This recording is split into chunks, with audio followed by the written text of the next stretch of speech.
Go over here and see Sandy and see what she is doing because she's playing with something over here. So let's see what's going on. Hello, how are you? What are you playing with? I am playing with wax effects. Very cool. So, it is DecoArt's take on encaustic art without the heat, the expense, the fumes, toxicity. They're all translucent colors. We have 21 colors, and we have a neutral, an aged beeswax, and a translucent white that's going to give that cloudy effect, like pretty. an encaustic piece. You can scribe into it. You can collage paper, put collage paper. I love to use like old dictionary pages, use stencil, stamps, inks, and paint. But no heat needed. No heat That needed is at all. amazing. There's a little bit of an open time, so it will stay open, a little bit. And then once you're ready to layer your next color on, it goes down into the valleys of things and creates this amazing. It's like the really easy way of doing encaustic. Extremely easy. But I love to stamp into it. I unfortunately stamped into it when it was wet, so it didn't pick up in places. But when it's dry, I'll just go over it and stamp again. Right. Or could you take a marker into there? You could. Yeah. And again, it pairs really beautifully with the DecoArt media line, which is all transparent, highly pigmented, beautiful colors. And I love to paint on top, and there's a whole selection down there of things that I painted. So you have to check those out. I will have to go back and take a look. Yes. Do you have to seal this when you're all done? You don't have to seal it. You don't have to seal it? No. And you can actually take a soft rag and buff it to a slight sheen. Oops. So let's look at the product. It's just nice, got great body to it, and when you layer it, again, see how where I stenciled into that wet product? It'll go down into those valleys. So you're adding in the wax effects. Now some of them this is just the whites, but there's obviously colors of everything as well. Absolutely. Okay. 21 colors. And then again, you can take a stencil. Let's do a color so it'll show up better. So I'll do my favorite, which is the cobalt. Tiffany Solario is going, sold, I want that. That's so cool. Oh, it's amazing. So, and then just layer it.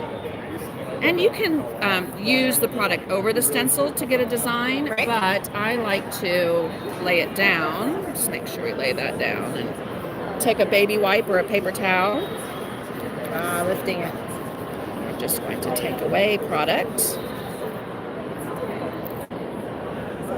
And all that yummy texture when it dries. I'll put some Payne's Gray down in there so everything kind of comes up. Right. Give it some depth of layer. Yes, absolutely. So pretty. You guys can't see it as much. Well, it's just in person. It's a lot more obvious the moment it dries and you get that layer. But you can kind of see. You can see some of the other layers all through there. It's so yummy. Yes. That is just too cool. I love that. Yes. And we also have a tool set that has serrated edges, so you actually can come in and create that I can see really well. Some markings.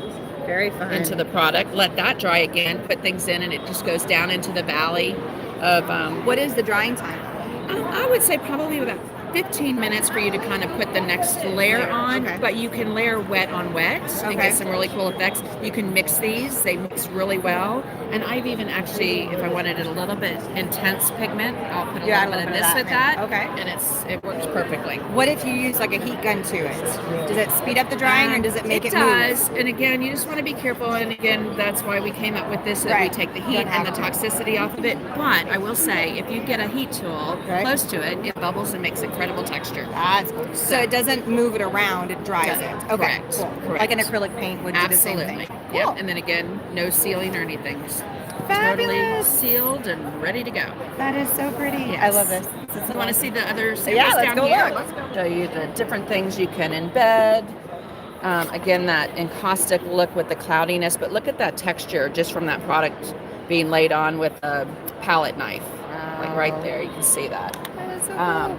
So, and then, you just like in mixed media, put that translucent white behind to push things in the background, use some paint. So I did, that in the background, put the translucent white, then took the Payne's Gray in the media line, painted some trees, and then just continued to layer. Fabulous. Same thing on here, one of my favorites, stencils, Cat Kerr stencil. And shout out to Cat. Yeah, yes, shout out to Cat. And then, stamped into it, you can see where I stenciled into the background. And then when I was creating it, just like her face just automatically appeared in layers. And so I just kind of shaded around and started building her. Beautiful. Again, that's very traditional encaustic look, and then using our media line to paint with it.